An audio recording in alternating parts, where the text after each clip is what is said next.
ഒരു കാര്യം ഞാൻ പറഞ്ഞേക്കാം, നീ ജോലിക്ക് പോകാൻ തയ്യാറായില്ലെങ്കിൽ ഇനി ജോലിക്ക് പോകാൻ പോകുന്നത് ഞാനായിരിക്കും. നീ മുമ്പ് എന്നോട് പറഞ്ഞില്ലേ ജോലിക്ക് പോയിക്കോ മോളെ, നീ നോക്കിക്കോളാന്ന്. അത് തന്നെ ആയിരിക്കും നിനക്ക് നല്ലത്. ഞാൻ ചെല്ലുമ്പോ രണ്ടുപേരും അതുപോലെ എന്തോ പറഞ്ഞ തർക്കത്തിലായിരുന്നു. കണ്ണന്റെ ശമ്പളത്തെ കുറിച്ചോ മറ്റോ ആണ് പറഞ്ഞോണ്ടിരുന്നെന്ന് തോന്നുന്നു. ആയിരിക്കുമല്ലോ. അല്ല, കണ്ണന്റെ ബിസിനസിനുള്ള കാശ് കൊടുക്കുന്നതിനെ കുറിച്ച് ബാലേട്ടൻ ഹരിയോട് ശിവനോട് സംസാരിച്ചോ? അവരെന്താ പറഞ്ഞേ? അവരൊരു ബിസിനസ് തുടങ്ങുന്ന കാര്യത്തിനല്ലേ അതിന് വേണ്ടത് എന്താണെന്ന് വെച്ചാൽ ചെയ്യണമെന്നൊക്കെയാ അവർ പറയണേ. ആണോ? ഓ, അതെന്തായാലും ആശ്വാസമായി. പക്ഷെ ചെന്നൈയിൽ ബിസിനസ് തുടങ്ങിയ പിന്നെ കണ്ണൻ അവിടെ വിട്ട് ഇങ്ങോട്ട് വരുന്ന കാര്യം കണക്കാം. ഇപ്പൊ എത്ര നാൾ കഴിഞ്ഞ് അവൻ ഇങ്ങോട്ട് വന്നേ? ബാലേട്ടൻ ഓർക്കുന്നില്ലേ, കണ്ണനെ ചെന്നൈയിലേക്ക് പഠിക്കാൻ അയക്കാൻ അമ്മയ്ക്ക് ഒട്ടും താല്പര്യം ഉണ്ടായിരുന്നില്ല. അവൻ പോയാൽ ചിലപ്പോൾ എന്നേക്കുമായി നമുക്ക് അവനെ നഷ്ടപ്പെടുമെന്ന് അന്ന് അമ്മ കരുതി കാണും. അവന്റെ സംസാരം പെരുമാറ്റമൊക്കെ കണ്ടിട്ട് നമ്മളോട് പോലും അവന് പഴയൊരു അടുപ്പം ഇല്ലാത്തതുപോലെ എനിക്ക് തോന്നിയത്. അതൊക്കെ ബിസിനസ് തുടങ്ങുന്നതിനെ കുറിച്ചുള്ള അവന്റെ ടെൻഷൻ കൊണ്ടായിരിക്കും. പിന്നെ ഒരു വിധത്തിൽ പറഞ്ഞ ജീവിതത്തിൽ ഒരു ഉത്തരവാദിത്വം ഇല്ലാതെ നടന്ന ആ പഴയ കണ്ണനല്ലല്ലോ അവൻ. ജീവിതത്തിൽ രക്ഷപ്പെടണമെന്നും ബിസിനസ്സിൽ ഉയർന്നു വരണമെന്നൊക്കെയുള്ള ഒരു തോന്നലുണ്ടായിട്ടുണ്ടല്ലോ. അതൊരു വലിയ കാര്യമല്ലേ? അത് നല്ല കാര്യം തന്നെയാ. പക്ഷെ സന്തോഷം കുടുംബത്തിൽ നിന്ന് ഒരാൾ അടർന്നു മാറി പോകുമെന്നൊക്കെ പറയുന്നത് മനസ്സിന് അങ്ങോട്ട് അംഗീകരിക്കാൻ പറ്റുന്നില്ല. ഇരിക്കുന്നതിന്റെ തലേദിവസം കൂടി എല്ലാവരെയും ഒരുമിച്ച് നിർത്തുന്നതിനെ പറ്റിയ അമ്മ പ്രധാനമായിട്ട് എന്നെ ഓർമ്മിപ്പിച്ചത്.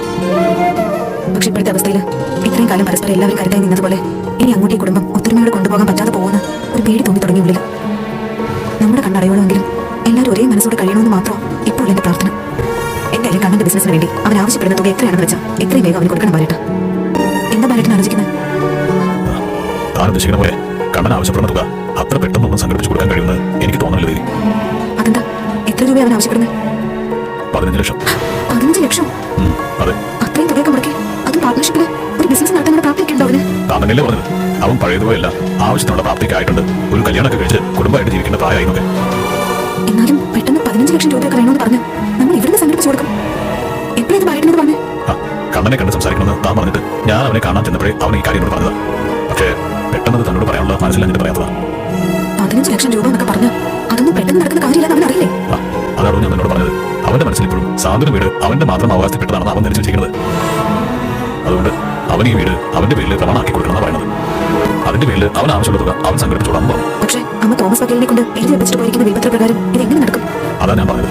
ഇത് ഹരിയോടും ശിവനോടും കൂടി സംസാരിക്കാതെ ഒരു തീരുമാനം എടുക്കാൻ പറ്റില്ല. അപ്പൊ ഹരിയോടും ശിവനോടും സംസാരിച്ചപ്പോ ബാലേട്ടൻ കാര്യം അവരോട് പറഞ്ഞു? കണ്ണന് ബിസിനസ് ആവശ്യത്തിന് കുറച്ച് പണം ആവശ്യമുണ്ടെന്ന് മാത്രമേ ഞാൻ പറഞ്ഞിട്ടുള്ളൂ. 15 ലക്ഷത്തിന്റെ കാര്യം ഞാൻ പറഞ്ഞില്ല. പറയാതിരുന്നാൽ എങ്ങനെയാ? അവരും കൂടി അറിഞ്ഞാലല്ലേ ഇതിനൊരു തീരുമാനം എടുക്കാൻ പറ്റൂ? അതെ, സംസാരിച്ചേ പറ്റൂ. പക്ഷേ അതിന് സാവകാശം വേണം. എനിക്കെന്തോ ഉള്ളിൽ രാത്രി പോലെ തോന്നുന്നു. ഏയ്, അങ്ങനെ ആദ്യം പിടിക്കേണ്ട കാര്യമൊന്നുമില്ല. താൻ സമാധാനമായിട്ടിരിക്കും.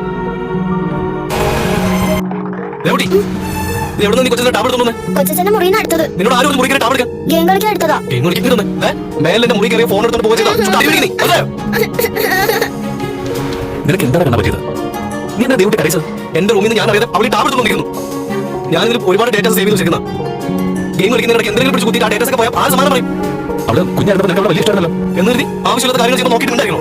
നീ ആളാകെ മാറിപ്പോയി അഞ്ചു പറഞ്ഞത് വെറുതെ അല്ലേ? നീ എന്താ അഞ്ചൊരു അമ്മയാൻ പോകുന്ന പറഞ്ഞിട്ട് അവളോടൊന്നും പറയാത്തത്? കുഞ്ഞെടുത്തി അമ്മയാൻ പോകണോ? അത് ഞാൻ ഇപ്പോഴാണ് അറിയുന്നത്. എങ്ങനെ അറിയാനാ? നീ എപ്പോൾ നോക്കിയാലും വാതിൽ അടച്ച് കുറ്റിയിട്ട് മുറി തന്നെ ഇരുന്ന കുടുംബത്തിലുള്ളവരുടെ വിശേഷങ്ങൾ എങ്ങനെ അറിയും? അല്ലെങ്കിൽ ഞാൻ വിശേഷങ്ങൾ അറിഞ്ഞിട്ട് പ്രത്യേകിച്ച് പ്രയോജനമൊന്നുമില്ലല്ലോ. ഇതിനാകെ തലതിരിഞ്ഞു പോയി മട്ടമല്ലോ. ആഹാ, അമ്മയുടെ ചക്രക്കുട്ടി എന്താ ഇവിടെ ഇങ്ങനെ ഇരിക്കുന്നേ? അമ്മ ഇവിടെയൊക്കെ നോക്കിയെന്നറിയോ? നമുക്ക് ബ്രേക്ക്ഫാസ്റ്റ് കഴിക്കണ്ടേ? വേണ്ട, ദേവട്ടിക്ക് ബ്രേക്ക്ഫാസ്റ്റ് വേണ്ട. എന്റെ കൃഷ്ണ, അതെന്താ ബ്രേക്ക്ഫാസ്റ്റ് വേണ്ടത്? ബ്രേക്ക്ഫാസ്റ്റ് കഴിക്കാതിരുന്ന അമ്മയുടെ മോൾക്ക് വിശക്കില്ലേ? വിശന്നോട്ടേന്നോ? അതെന്താ മോളെ മമ്മി വഴക്ക് വല്ലതും പറഞ്ഞു? മമ്മിയല്ല, കണ്ണൻ കൊച്ചച്ഛനെ വഴക്ക് പറഞ്ഞേ. കണ്ണൻ കൊച്ചച്ഛൻ മോളെ വഴക്ക് പറഞ്ഞോ? എന്തിനു? കണ്ണൻ കൊച്ചച്ഛന്റെ ഫോൺ എടുത്ത് ഗെയിം കളിച്ചപ്പോ ഇനി മേലാൽ ഫോൺ എടുത്ത് കളിച്ചാ അത് കൊള്ളൂന്ന് പറഞ്ഞു. ആഹാ, എന്നാൽ ഇന്ന് കണ്ണൻ കൊച്ചച്ഛനോട് ചോദിച്ചിട്ടേ ഉള്ളൂ കാര്യം.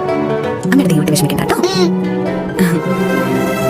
നീ എന്തോ ബിസിനസ് തുടങ്ങാൻ പോകുന്ന പറഞ്ഞിട്ട് പറഞ്ഞു. പക്ഷെ അതൊക്കെ തുടങ്ങിയിട്ട് പോരെ ഈ മസിൽ കൊടുത്താൽ. അതെ, കൂട്ടുപുരയിൽ വന്നപ്പോഴും മസിൽ പിരിച്ചിട്ടുണ്ടായി വന്നത്.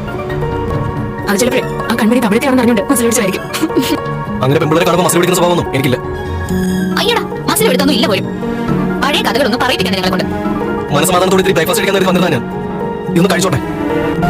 എടാ, നിന്നെ ഇവിടെ നിന്ന് ചെന്നൈക്ക് പഠിക്കാൻ പറഞ്ഞു വിട്ട കാലത്ത് അവിടെ ചെന്ന് നിന്നെ വലിച്ച കോമഡിയും വിടുവായത്തും കൊണ്ട് തമിഴെ വെറുപ്പിക്കരുതെന്ന് പറഞ്ഞ് നിന്നെ അങ്ങോട്ട് അയച്ചെന്നുള്ള ശരിയാ എന്ന് കരുതി നീ വല്ലാതെ പുഷ്പയാവേണ്ട കാര്യമൊന്നുമില്ല. പുഷ്പം അതാണ് ശിവ.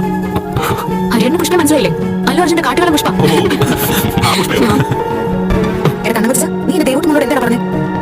ഇനി മേലാൽ കൊച്ചച്ഛന്റെ ഫോൺ എടുത്ത് കളിച്ചാ അടിപൊളിയൊന്നും പറഞ്ഞില്ലേ? അങ്ങനെ പറഞ്ഞു. മേലിൽ എന്റെ ദൈവമോളോട് അങ്ങനെ പറഞ്ഞ നീ എന്റെ കയ്യിൽ ശരിക്കും വാങ്ങിക്കും കേട്ടോ. കേട്ടോ കണ്ണ കൊച്ച, നിന്റെ ചെവി ഞാൻ പൊന്നാക്കും പറഞ്ഞേക്കാം. മതി. മോളാ ഫോണിൽ എവിടെയെങ്കിലും കുത്തി കണ്ണൻ കൊച്ചൻ ആരും കാണരുതെന്ന് കരുതി ഒളിപ്പിച്ച് സേവ് ചെയ്ത് വെച്ചിരിക്കുന്ന എന്തൊക്കെയോ രഹസ്യങ്ങള് ചോർന്നു പോകുന്ന പേടിച്ചിട്ടാ ദേവുട്ടിയുടെ മേലിൽ ആ ഫോൺ എടുക്കോ കളിക്കോ ചെയ്യരുതെന്ന് കൊച്ചൻ പറഞ്ഞത് അല്ലേ കൊച്ചാ ആ രഹസ്യങ്ങൾ ഇങ്ങനെ പറഞ്ഞാലേ കണ്ണൻ കൊച്ചന്റെ ഈ മസിൽ പിടുത്തൊക്കെ ചീറ്റി പോമോളെ നേരാണപ്പോ പിന്നല്ലാതെ കഴിച്ചു തീർത്തിട്ട് അപ്പോൾ കോമഡി പറഞ്ഞതാ കണ്ണാ അപ്പൊരു സ്വഭാവം നിനക്കറിയാലോ അവിടെ ചുമ്മാ നിന്നെ ഒന്ന് കളിയാക്കാൻ വേണ്ടി ഒരു കോമഡി ആയിട്ട് പറഞ്ഞതാ നീ അത് കാര്യമായിട്ട് എടുക്കണ്ട ഇതൊരു കളിയാക്കലായിട്ടൊന്നും എനിക്ക് തോന്നിയത് ഇൻസൾട്ടിംഗ് ആയിട്ട് മനഃപൂർവ്വം അപമാനിക്കാൻ വേണ്ടി തന്നെ കൊച്ചെടുത്ത് പറഞ്ഞു പക്ഷെ നീ തന്നെ ഇങ്ങനെ സില്ലിയായിട്ട് ചിന്തിക്കുന്നത് എന്നെ ഇപ്പോഴും പഴയ വിടുവാനായിട്ടുള്ള കണ്ണനായിട്ട് കൊച്ചെടുത്ത് കുഞ്ഞെടുത്ത് കാണുന്നു പക്ഷെ ഞാൻ അങ്ങനല്ല ഹേയ് അത് നിനക്ക് വെറുതെ തോന്നടാ നിന്നെ അങ്ങനെയൊന്നുമല്ല അപ്പൊ കാണുന്നത് നീ 10-20,000 രൂപ സാലറി വന്ന് ജോലിയൊക്കെ ചെയ്യുന്നതെന്ന് അപ്പൊ എന്നോട് പറഞ്ഞു എന്താ ചേട്ടാ കണ്ണൻ എന്താ പറയുന്നത് അപ്പൊ പറഞ്ഞത് ഇവൻ ഫീൽ ചെയ്തു മനഃപൂർവ്വം ഇൻസൾട്ട് വേണ്ടി പറഞ്ഞാ ഇവൻ പറയുന്നത് അത് പിന്നെ അപ്പോഴത്തെ എങ്ങനെ പറയാതിരിക്കും ഇവിടുന്ന് പഠിക്കാനായിട്ട് ചെന്നൈക്ക് പോകുന്നതിന്റെ തലേ ദിവസം രാത്രി വരെ അടുക്കളയിൽ അരത്തണ്ണയിൽ പോയിരുന്ന ഓരോരോ വളിപ്പ് പറഞ്ഞ് ഏട്ടത്തി വരെ ചിരിപ്പിച്ചുകൊണ്ടിരുന്ന നീ ഇത്രയും കാലം കഴിഞ്ഞ് പെട്ടെന്ന് സുപ്രഭാതത്തില് മസിലും പെരുപ്പിച്ചുകൊണ്ട് വന്ന് ബലം പിടിച്ച് ദേവൂട്ടി ഫോൺ എടുത്തതിന് കുഞ്ഞിന്റെ കയ്യിൽ നിന്ന് ഫോണും പിടിച്ച് വാങ്ങി തല്ലും പിച്ചു എന്നൊക്കെ പറഞ്ഞ ഉടനെ നിന്നെ അവർ സീരിയസ് ആയിട്ട് കാണൂടാ ഹേയ് അങ്ങനെയല്ല ചുമ ഇവൻ 60,000 രൂപ ശമ്പളം വാങ്ങുന്നവരാണെന്ന് പറഞ്ഞു അപ്പൊ എന്നെ ഇനി പറയാനൊന്നും ബാക്കിയില്ല ഇവൻ 60,000 ശമ്പളം സത്യം പറയണ ഓ അപ്പൊ ഞാൻ ആരോട് എന്താ സംസാരിക്കുന്നത് അറിയാൻ വേണ്ടിട്ട് ഒളിഞ്ഞ് സീഡി വെച്ച് നടത്തുന്നുണ്ടല്ലേ എടാ ഇത് ഒളിഞ്ഞെന്ന് കേട്ടൊന്നുമല്ല നീ ആരോട് ഫോൺ സംസാരിക്കുന്നത് അപ്പോ അൺഎക്സ്പെക്ടഡ് ആയിട്ട് കേട്ടതാ സത്യം പറ ഇത്രയും ശമ്പളം കിട്ടാൻ മാത്രം നിനക്ക് ചെന്നൈയിലത്തെ പണി അതോ നീ ചെന്നൈയിൽ ഭയങ്കര സെറ്റപ്പ് ആണെന്ന് അപ്പോഴത്തേക്ക് കേൾപ്പിക്കാൻ വേണ്ടി മലപ്പുറം വിളംബരമാണോ എനിക്ക് അത്രയും ശമ്പളം ജോലി ചെയ്തൂടെ അല്ല MBA പാസ്സായ ഞാൻ ബ്രാഞ്ച് മാനേജറായിട്ട് വർക്ക് ചെയ്തപ്പോൾ പോലും എനിക്ക് കിട്ടിയിരുന്നത് വെറും 50,000 രൂപ ശമ്പളം അപ്പോ നിനക്ക് 60,000 രൂപ കിട്ടണമെങ്കിൽ അത് ഏത് കമ്പനിയായിരുന്നു നിന്റെ പോസ്റ്റ് എന്തായിരുന്നു എന്നൊക്കെ അറിയാൻ വേണ്ടി ഞാൻ ചോദിച്ചതാ അതിന് ഇവിടുത്തെ പോലെ ഒന്നല്ല ചെന്നൈയിലൊക്കെ സാലറി കൂടുതൽ ആര് പറഞ്ഞു ഇവിടെ കേരളത്തിലാണ് മറ്റ് സ്റ്റേറ്റുകൾക്ക് കൂടുതൽ ശമ്പളം അതുകൊണ്ടാണല്ലോ മറ്റ് സ്റ്റേറ്റുകളിൽ നിന്ന് ജോലി അന്വേഷിച്ച ആളുകൾ കേരളത്തിലേക്ക് വരുന്നത് എനിക്ക് എത്ര ശമ്പളം ഉണ്ട് എന്റെ ജോലി എന്താണെന്ന് അറിഞ്ഞിട്ട് പ്രത്യേകിച്ച് ആർക്കും പ്രയോജനമൊന്നുമില്ലല്ലോ ഉണ്ടോ ഇല്ലല്ലോ സി ഡി പണിയിട്ട് ഇറങ്ങിക്കോ അവന്റെ പോക്ക് കണ്ടിട്ട് എന്തോ ചുറ്റിക്കളുണ്ടല്ലോ ശിവ ഹരിയേട്ടൻ പറഞ്ഞ നേരെ അല്ല നീ നൂറ്റുപേരിലേക്ക് പോണില്ലേ ഞാൻ ഇറങ്ങാം ഞാൻ പുറത്ത് ഇതെന്താ കടയിൽ നീ നേരത്തെ അതെ ചാർജ് എടുത്ത് നിനക്ക് വേണ്ടി കേസരി ഉണ്ടാക്കി എന്നാൽ അത് തണുത്ത് പോകുന്നതിന് മുമ്പ് നിനക്ക് കൊണ്ടുവന്ന് തന്നെ കണ്ടു വിചാരിച്ചു എന്റെ മകനെ എന്നെ ചെങ്ങനെ കണ്ടുവന്ന നാണിക്കടാവും അതിന് വലിയിടത്തി വലിയേട്ടന് ഊണും കൊണ്ട് കടയിലേക്ക് ചെന്നിട്ടുണ്ടെന്ന് അറിഞ്ഞിട്ട് തന്നെയാ ഞാൻ ഇങ്ങോട്ട് വണ്ടി എടുത്തു വന്നത് നീ ഇവിടെ കിടന്ന് ഉറങ്ങാണോ എന്ന് എനിക്ക് അറിയാമല്ലോ ഞാനേ കാറ്ററിംഗിലെ കണക്കുകളൊക്കെ കാൽക്കുലേറ്റ് ചെയ്തിരിക്കായിരുന്നു കണക്കുകളൊക്കെ പിന്നെ ആയിരുന്നു നോക്കാം ആദ്യം നീ ഒന്ന് കഴിച്ചു നോക്കിയിട്ട് എന്നോട് പറയാം കൊണ്ടുവന്നാ നീ ചപ്പം കൂടി കളിയാക്കി ചിരിക്കും കേട്ടോ കളിയാക്കി വിട്ടോ അതിൽ എനിക്ക് ഒരു നാണക്കേടില്ല കഷ്ടം കേട്ടോ ആ പിന്നെ കാലത്ത് കണ്ണോട് സംസാരിച്ചിട്ട് എന്തായി ദേവൂട്ടി ഫോൺ എടുത്ത് കളിച്ചതിന് കണ്ണം വഴക്ക് പറഞ്ഞതിന്റെ പേരില് അപ്പോഴത്തെ ചുമ്മാ ഒരു തമാശക്ക് പറഞ്ഞത് അവൻ സീരിയസ് ആയിട്ട് എടുത്ത് ഹരിയേട്ടൻ വിഷമായി അതിനെക്കുറിച്ച് ഹരിയേട്ടൻ എന്നോട് സംസാരിക്കുന്നത് കേട്ടിട്ട് ഞാൻ ചെന്നത് കണ്ണിന് 60,000 രൂപ ശമ്പളം ഉണ്ടെന്ന് അവൻ പറഞ്ഞത് അപ്പോഴത്തെ കേട്ടു അതിന്റെ പേരിൽ ഹരിയേട്ടൻ ജോലിക്ക് പോകാൻ തയ്യാറാത്തതിന്റെ പേര് പറഞ്ഞു അത് നല്ല വഴക്കായി അതിനോട് അപ്പൊ പറഞ്ഞു 60,000 രൂപ ശമ്പളം ഉണ്ടെന്ന് അവൻ അവരോട് ഫോണിൽ പറയുന്നത് അപ്പൊ കിട്ടുന്നു അവൻ പറഞ്ഞത് സത്യം ചേട്ടാ എവിടെന്ന് അത്രയൊക്കെ ശമ്പളം ഉണ്ടായിരുന്നെങ്കിൽ ബിസിനസ്സിൽ പാർട്ണർ അവൻ സഹായിക്കണമെന്ന് പറഞ്ഞു അവൻ വലിയേട്ടനെ കാണാൻ ചെന്നൈ ഇങ്ങോട്ട് വരുമെന്ന് നിനക്ക് തോന്നുന്നുണ്ടോ കണ്ണനോട് ചോദിച്ചില്ലേ ചോദിച്ചു അപ്പൊ ചോദ്യത്തിനുള്ള ഉത്തരം പറയാതെ അവൻ കിടന്ന് വിളിക്കാം അവൻ പറയുന്നത് എന്തൊക്കെയോ കള്ളത്തിലുണ്ട് അതോടൊപ്പം എങ്കിലും അവനൊരു സഹായം ചോദിച്ചാൽ സ്ഥിതിക്ക് അവനെ സഹായിക്കാതിരിക്കാൻ പറ്റില്ലല്ലോ ആ ഇനി മതി അവിടെ വെച്ചാൽ ഞാൻ കഴിച്ചോളാം അതെ നീ വെച്ച് തിരിച്ചു മുമ്പ് വേഗം സ്ഥലം വിട്ടു ശരി പക്ഷെ ഉടൻ കഴിക്കണം കഴിച്ചോളാം ശരി ഈ ചേട്ടൻ്റെ ഒരു കാര്യം ദേവടുത്ത് എന്താ ഇങ്ങനെ ഒന്നും മിണ്ടാതെ മുടഫിട്ടിരിക്കുന്നത് അതെ ഞാനത് ചോദിക്കാൻ നടന്നായിരുന്നു വലിയണ്ണു ഹരിയണ്ണൊക്കെ വരേണ്ട സമയമെന്നല്ലേ ഉള്ളൂ ദേവജി ഞാൻ അവർ വരുന്നതിനെ കുറിച്ചല്ല ഓർത്തോണ്ടിരുന്നത് പിന്നെ കണ്ണന്റെ കാര്യത്തെ കുറിച്ച് ഓർക്കായിരുന്നു അതെ ഞാനും കുറച്ചു മുമ്പ് കണ്ണന്റെ മാറ്റത്തെ കുറിച്ച് തന്നെ ഓർത്തോണ്ടിരുന്നത് ദൈവമോട് കുഞ്ഞായിരിക്കുന്ന സമയത്ത് അവളൊന്ന് വലുതായി കൊച്ചാന്ന് വിളിക്കുന്നത് കേൾക്കാൻ കൊതിയാവുന്നെന്നും പറഞ്ഞ് അവളെ കൊഞ്ചിക്കാനും ലാളിക്കാനും ഒക്കെ ആയിട്ട് കാത്തിരുന്നത് അവൻ എന്നിട്ട് അവന്റെ ഫോൺ എടുത്ത് കളിച്ചു എന്ന് പറഞ്ഞ് അവൻ മോളെ മേലെ അതിൽ തൊട്ട് പോരെന്ന് പറഞ്ഞ് വഴക്ക് പറഞ്ഞത് കേട്ടപ്പോ ഞാൻ ജസ്റ്റ് ഒരു ജോക്കായിട്ട് പറഞ്ഞതാ നമ്മൾ ആരും അറിയാത്ത എന്തോ ഒരു സീക്രട്ട് അവൻ ആ ഫോണിൽ ഒളിപ്പിച്ചിട്ടുണ്ടാവുന്നു അതിഷ്ടപ്പെടാതെ അവൻ ബ്രേക്ക്ഫാസ്റ്റ് കഴിക്കണം നിർത്തി എണീറ്റ് പോലും കണ്ടില്ലേ